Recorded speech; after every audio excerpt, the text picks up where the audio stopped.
Hey everybody, Jason Burmis here, and I saw Mark Levin today in my Twitter feed. One of my buddies had posted it, and it was this video, and out of the gates, I see it's making its rounds. Everybody's talking about the squad and AOC and them, calling Trump a racist. He's a racist. And that's the big hype. The media, identity politics, our president's a racist, yada, yada, yada. The problem is that Mark Levin, he starts this piece telling the truth. Trump is not a racist. However, then he starts going off how they're the racists and they're anti-Semites. And he goes on and on about the president doing all these great things for Israel, which, in my opinion, are completely dangerous. For instance, moving the embassy to Jerusalem, declaring it the capital, giving them the Golan Heights region. We're not even going to talk about that. We're about 245 deep. Here's where the lies got too much for me. When this idiot, when this liar, when this establishment warmonger starts lying about Syria, I'm not going to have that. I'm not going to sit here and have you propagate that it was a good thing that the President of the United States sent missiles into Syria for something that was imagination land. That did not happen. That all the evidence in the world for some time now has shown it hasn't happened, Mr. Levin. So what we're going to do is we're going to let Mark have his words, and then we're going to decimate his ridiculous argument. Let's look at Donald Trump's record when it comes to Muslims and women of color, particularly overseas. Let's take a look at Syria, where this commander-in-chief ordered a tax on Syria to prevent that regime from gassing women of color, men of color, babies of color, Muslims. It was this president who... What? I guess we'll pause it there, because right there, I mean, that's enough, right? He stopped Assad from gassing women and babies of color? Is that what happened? Well, no, it's not.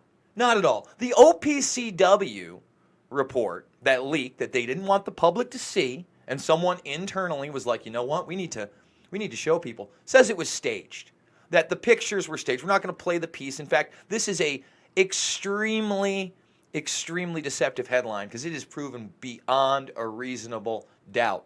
We've shown you the footage of OAN. And that's supposed to be a right-wing network, Mr. Levin. It's supposed to be to the right of Fox News, right? Well, Pearson Sharp went there. He found no evidence. I'm encouraging you. I don't want to steal their stuff. Please go there and watch. I'm gonna do this. I'm gonna turn this off right here and watch as he walks around. He talks to people. He got more footage than anybody. And he went to the hospital. Russia held a press conference because the child that they featured in the video of being chemically attacked said, no, that's not what happened. We were grabbed off the street. Water was thrown on us. There was chaos in the hospital. That's why all the kids are crying. And they held a press conference. Does this kid on April 26th, just after in The Hague throwing a press conference here, look like he was chemically attacked? Does he? Robert Fisk, famed journalist. They were not gassed. He also went there. Okay? So, Fisk, Sharp, on the ground, OPCW report. And by the way, I'm going to cut in here. This is Tulsi Gabbard, just after that supposed gas attack happened, talking to then Defense Secretary James Mattis about the situation. And essentially, I skipped past the part where Tulsi goes over how Congress are the sole authority to declare war on a nation and then attack them. And she asks him at the end, will this president uphold the Constitution, basically not attack Syria? What's even more interesting is while she's talking to Mattis, Mattis not only can't say that, Syria attacked its people or gassed its people, he can't say the attack even happened.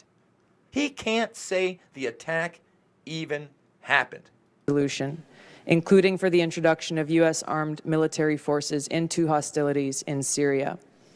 My question is, will the President uphold the Constitution, the War Powers Resolution, and comply with the law that he signed by obtaining authorization from Congress before launching U.S. military attacks against Syria?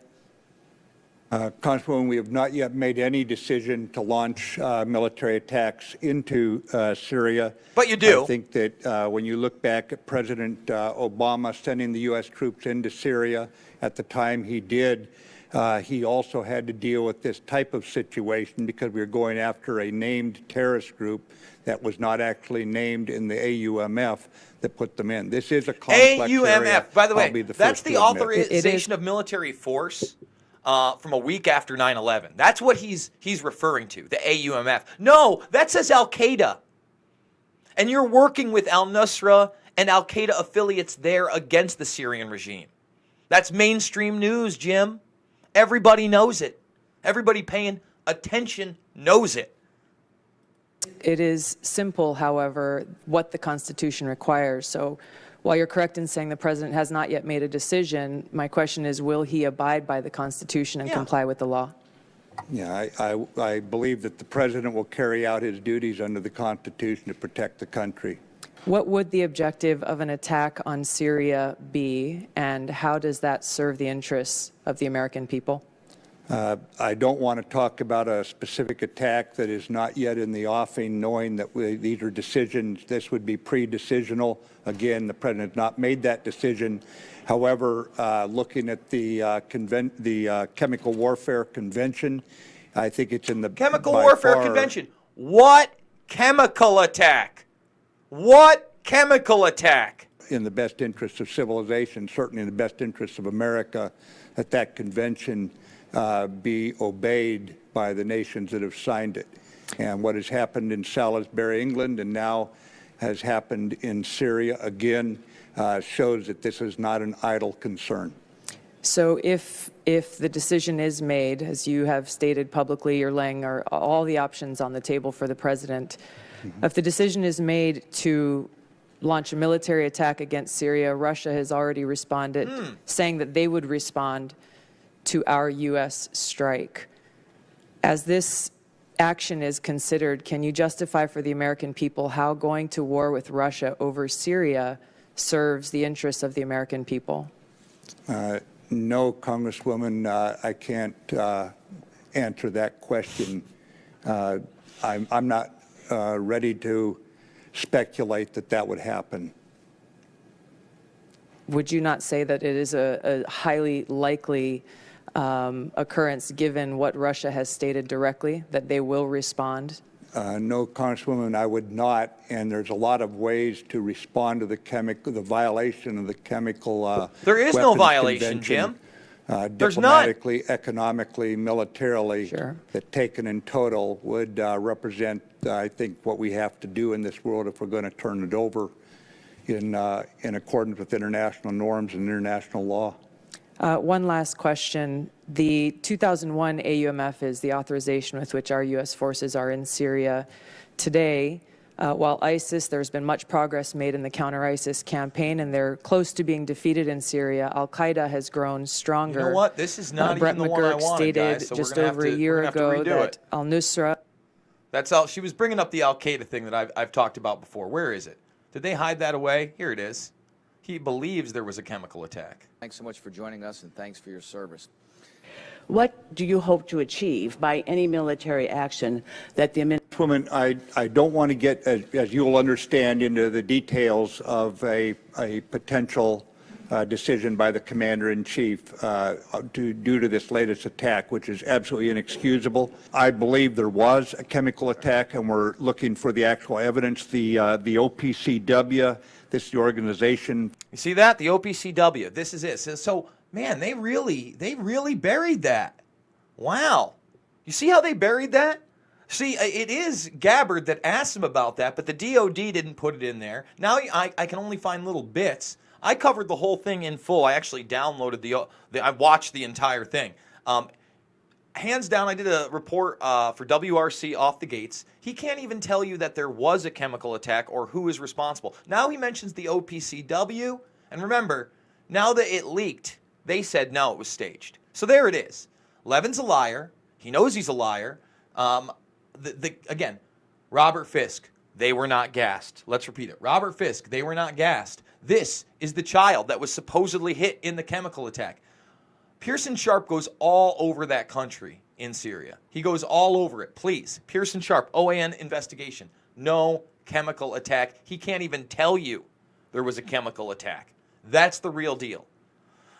Folks, if you enjoyed this video and you're new to the game, please subscribe to the Burmis Brigade. We're doing, not only stuff on media, Musk, obviously all over the Epstein case, Nexium, Bilderberg, Bohemian Grove. We got to have an update on that. Transhumanism here.